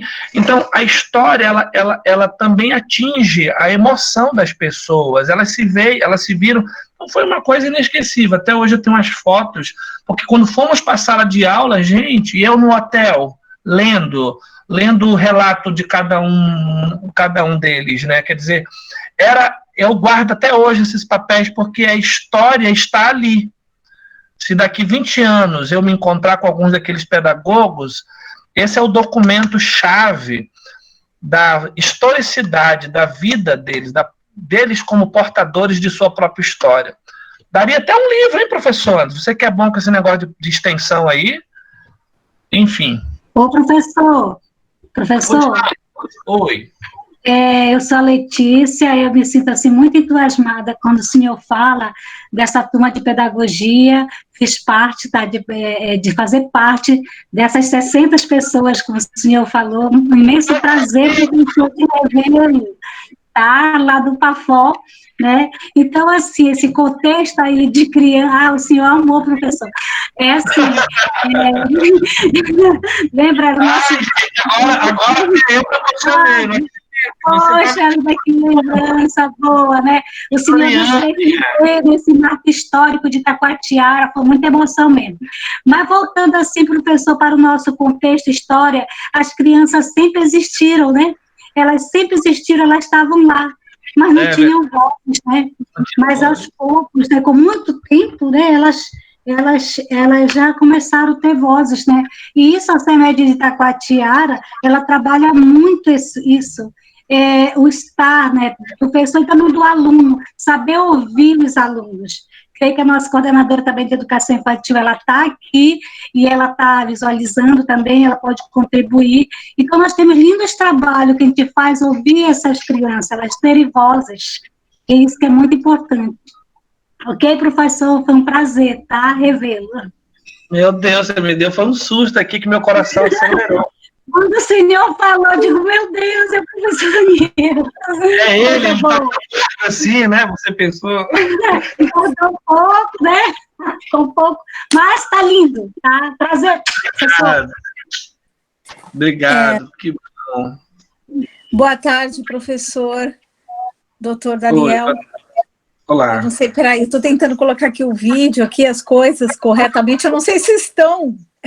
Estou te vendo. Eu acho que eu estou agora no ar. Extra, Eliane? Eliane, tá, esse extra é o e-mail, tá? Eliane Aparecida Praxis Venesen, é um hello, um oi para todos de Roma, tá? Onde eu moro atualmente. Tá?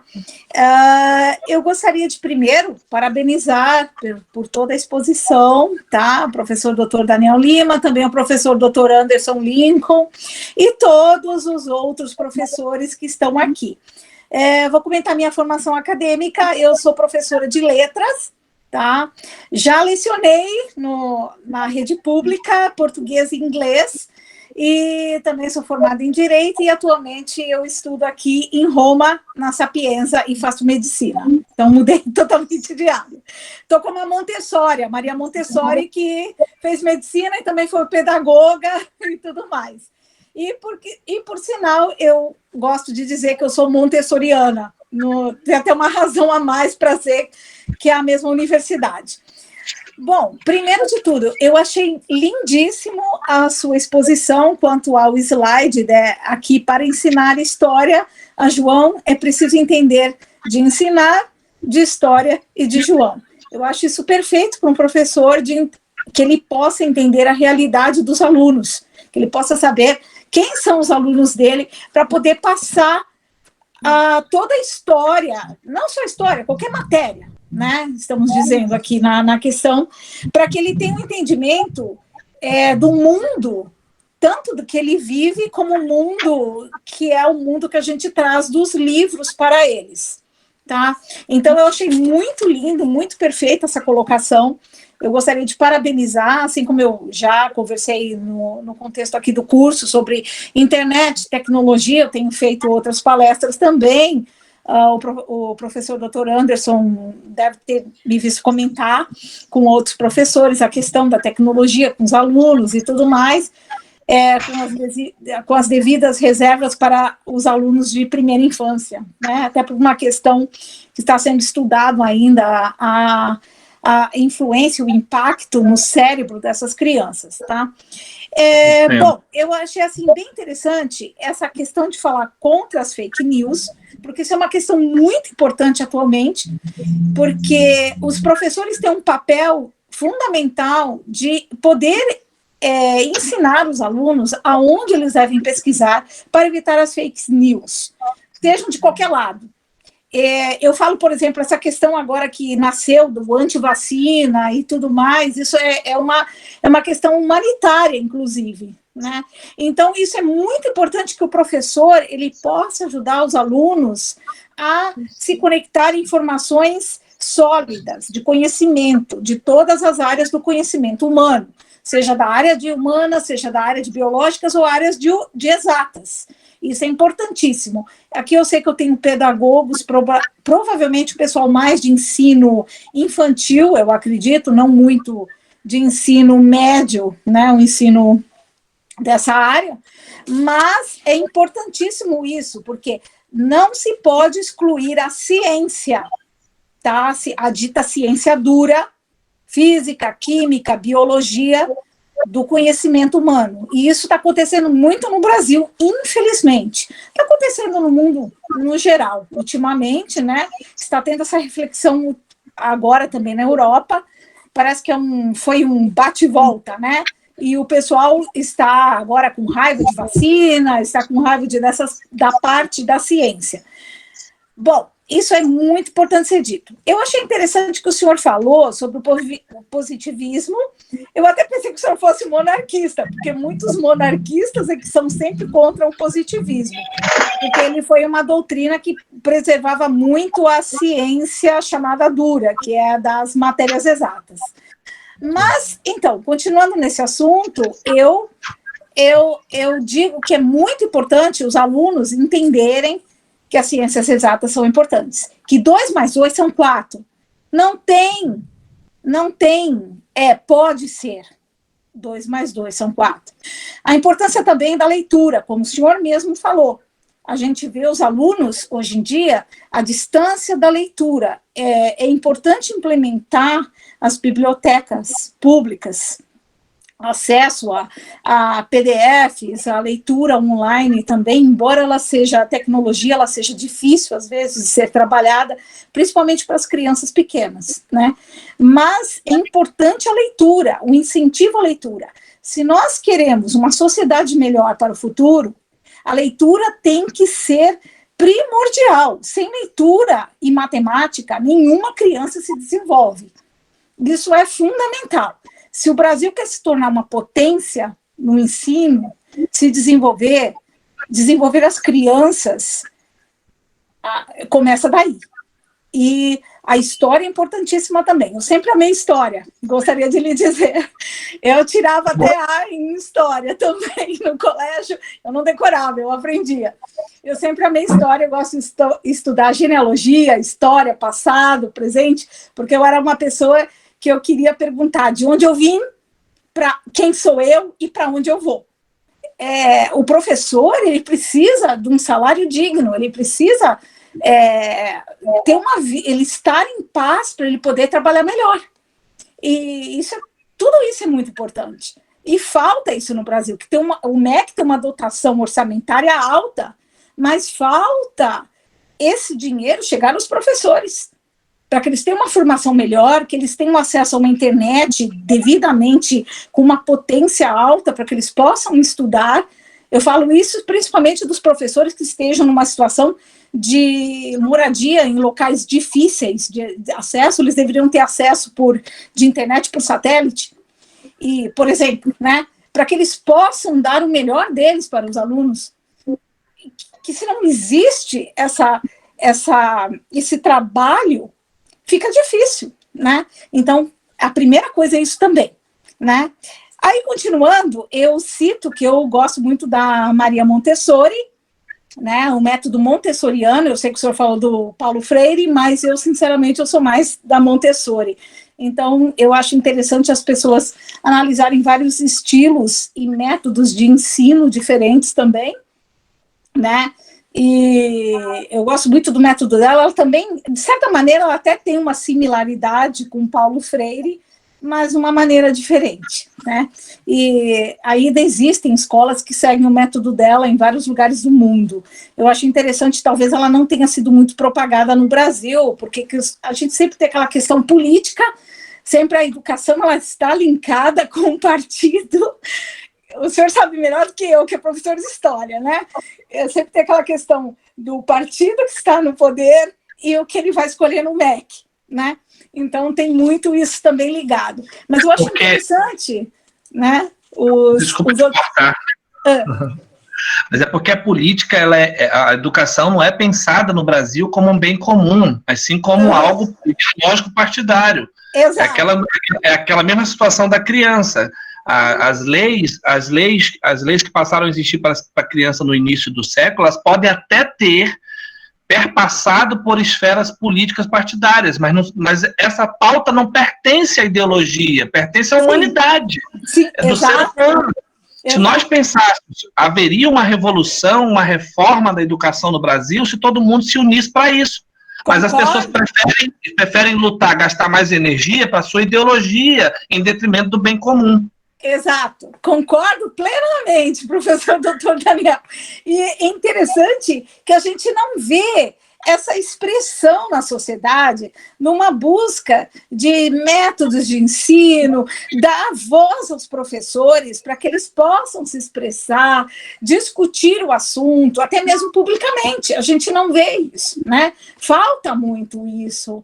Que eles tenham, que os professores possam ter voz ativa na sociedade e ter também, como eu comentei, os salários dignos, né? Porque se não tem salário digno, fica difícil. Se ele está preocupado de deixar uma criança, às vezes, numa situação até vulnerável em casa, ele está com a cabeça lá, ele não vai estar dando aula devidamente calmo, né? Calmo, que eu digo no geral, né? É a expressão calmo, incluso homem e mulher, na língua portuguesa.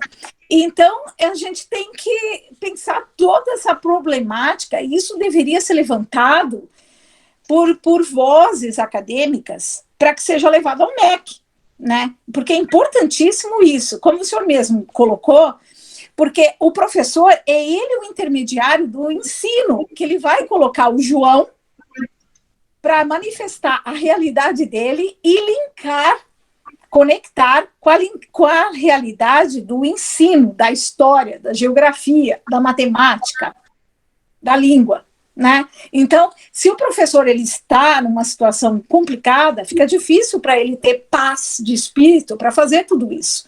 Então, se querem que o ensino no Brasil melhore, ele também tem que ser melhor pago, como era o caso no Império do Brasil, que Dom Pedro II pagava o equivalente, hoje em dia, mais ou menos a 8 mil, a 10 mil reais por professor. Esse era o salário equivalente, né? Então, é um exemplo, né? E eu acho que seria o salário mínimo ideal para o professor, não é verdade? Seria mesmo. Exatamente. E eu até comentei numa outra palestra que deveriam convidar professores da Finlândia, porque é um dos países que mais pagam bem hoje em dia, que tem uma carreira melhor para professores, é o pessoal da Finlândia, para ir aí ao Brasil e conversar sobre as possibilidades, técnicas de ensino, salários, para dar uma ajuda aos professores do Brasil. Né? Deixa eu te explicar algo, que a sua fala é bem provocante em vários aspectos, aí de vez em quando eu estou te interrompendo, né? Mas deixa eu te explicar algo, é que eu não sei se na tua formação houve algum tipo de espaço ou tempo mesmo, independente da tua formação, para analisar o porquê que nós, dentro quer dizer, isso é muito recente, a historiografia ela foi revisitada nos últimos 30 e 40 anos. Quer dizer, hora que nós começamos a entender que a gente precisa estudar, revisitar as fontes historiográficas para valorizar a cultura mais recente, ou seja, a cultura mais mais, como é que eu poderia dizer, mais proximamente ligada à nossa terra antes dos portugueses, antes do português espanhol, porque ela nos define. Agora, essa questão da origem é algo pertinente, mas não tão prioritário quanto porque quem deixou a marca profunda na sociedade foi o eurocentrismo europeu. Sim, foram os espanhóis. Então, essa colonização, ela perpassa várias áreas do nosso ser. Você já morou em Manaus? Não te conheço. Não morei lá. Então, eu sou mineiro, mas já constituído amazonense. É impressionante o quanto o nosso povo sofre com a sua identidade. A nossa identidade, ela foi lá no ciclo da borracha, o chamado ciclo da borracha, invadida pela mesma sanha avassaladora de quem mal interpreta Adam Smith, que é sem chance. Essas matrizes ninguém lê Marx, ninguém lê o Adam Smith na originalidade, só lê o que entender. É o problema comum. Tem gente abrindo a boca para falar do marxismo, não lê uma página de Marx. Sim, tem gente querendo criticar o capitalismo vigente sem ler nenhuma página do Adam Smith sobre as questões éticas que você frisou. Então, a mesma questão é a nossa questão identitária, que foi invadida por um universo de pessoas europeias, ricas, e o próprio governo brasileiro que estabelece-se até as últimas penas ainda com a relação portuguesa, ainda favorece essa ideologia. Quando você fala, por exemplo, dos professores que eram bem pagos, quem eram esses professores? Essa é uma pergunta que a historiografia faz. Será que era gente brasileira? Será que era povo trabalhador? Ou será que eram os jesuítas? Porque a relação entre coroa e Estado aqui foi visceral, elas se retroalimentaram. Por isso que nós temos aqui na nossa marca um problema sério com a educação pública. Todo mundo olha para a educação pública como algo ruim, mas não é assim na Finlândia, como você lembrou. Exato. Não é assim, nem nos Estados Unidos. Mas só para voltar lá à questão da Amazônia, nós afirmamos muito essa questão de revisitar a nossa origem. Não é essa origem que você provoca, que é muito... Eu particularmente, acho que li zero a respeito. Mas é uma pauta que é talvez secundária diante da urgência e necessidade de renovação historiográfica para trazer identidade para o nosso povo, para valorizar a nossa cultura indígena, nossos valores da terra, a nossa geografia, porque ainda sofremos como marginais, como provincianos do Brasil. Esse é o motivo, Eliane, assim, só para te dar um contraponto. Sim. Não, tá ótimo. Eu gostei muito. Então, eu só levantei essa questão também da parte genética, porque é interessante, ainda mais que sou professor doutor de História, e eu acho que todo historiador gosta disso. Eu gosto disso, de onde eu vim, onde eu estou, para onde eu vou. E eu acho que é legal o povo brasileiro entender isso, porque eles colocam só indígena, mas uma indígena veio de onde? Entendeu? Então falta isso para que a população brasileira entenda de onde ela vem, qual é a origem dela, né? Só isso que eu queria terminar de comentar, tá? Agradeço muito, desculpa que eu falei demais. Gostei muito da palestra do senhor, tá? E adorei, e desculpa. Olha, eu sei que o Anderson já tem que terminar, mas eu acho que você deve conhecer, não? Eu tô vendo invertido, peraí, como é que é o nome? É que eu vejo invertido no vídeo. Como? Os Engenheiros do Caos. É de um italiano. Tá bom. É de um italiano. Giuliano da Empoli. Tá bom. Eu vou botar aqui no chat. Vou procurar. Agradeço muito. E eu que agradeço a palestra maravilhosa, com certeza. Desculpa ter tomado tanto tempo, deixar o pessoal falar agora. Muito obrigada. E aí, Anderson? Não tem uma parte 2, não, essa live? Aí fala com o professor. Olha, os problemas que ela leva... Aí pede para o professor Anderson para marcar um novo período de palestras, né? Obrigada. Olha, as questões que ela colocou, ainda bem que está sendo gravado, porque eu vou tomar nota, e quem sabe a gente faz um outro evento no estilo mesa para debater, porque dá muito pano para manga, como a gente diz aqui, né? É interessante, exato. Muito obrigada. Valeu. Obrigado, Eliane. Que bom também esse diálogo. Acho que isso é necessário, a gente poder estar dialogando, enfim, problematizando, levantando diversos aspectos aí nesse sentido. Agradecer aí o meu amigo Daniel, professor Daniel, pelo aceite, pelas grandes contribuições, pela belíssima palestra, me fez pensar. Eu estudo representações de infâncias, né, no doutoramento, e aí foi bom referencial teórico, sabe, Daniel? Vou fazer boas leituras aí pelo que tu me indicou, rapaz. E também, né, para quem quiser, eu acredito que de 7 a 12 de dezembro vai ter a Semana de Ciência e Tecnologia, vai ser online, e o Daniel vai estar também apresentando parte dos resultados da tese dele. Depois eu vou estar divulgando também, então quem quiser futuramente conhecer mais sobre esse trabalho de imprensa na Amazônia, o trabalho dos seringueiros, vai ser bem interessante aí tá conversando também aí, quem sabe uma parte 2, né, Daniel? Eu vou estar... Valeu, muito bom. Então, eu agradeço mais uma vez a presença de todos nessa sexta-feira, final de tarde, a gente ser agraciado com a palestra aí do professor Daniel. Em nome da Universidade Federal do Amazonas, agradecer a participação de todos. Está acontecendo uma outra palestra lá, que é sobre práticas de leitura, com a professora Carla.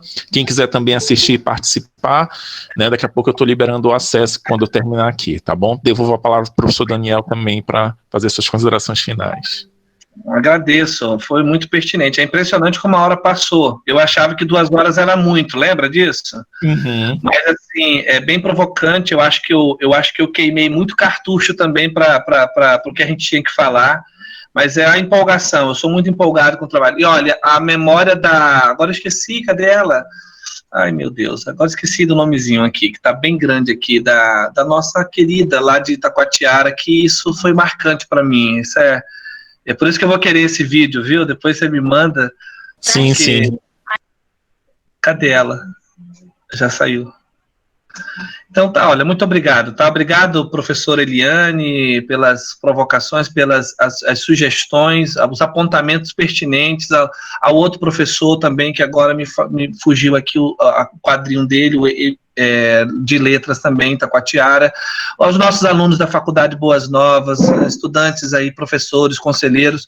Até a próxima, gente. Um grande abraço. Tchau, obrigado a todos. Obrigado também aos alunos da Faculdade Boas Novas. Obrigado, Daniel. Um abraço, boa noite. Valeu. Tchau.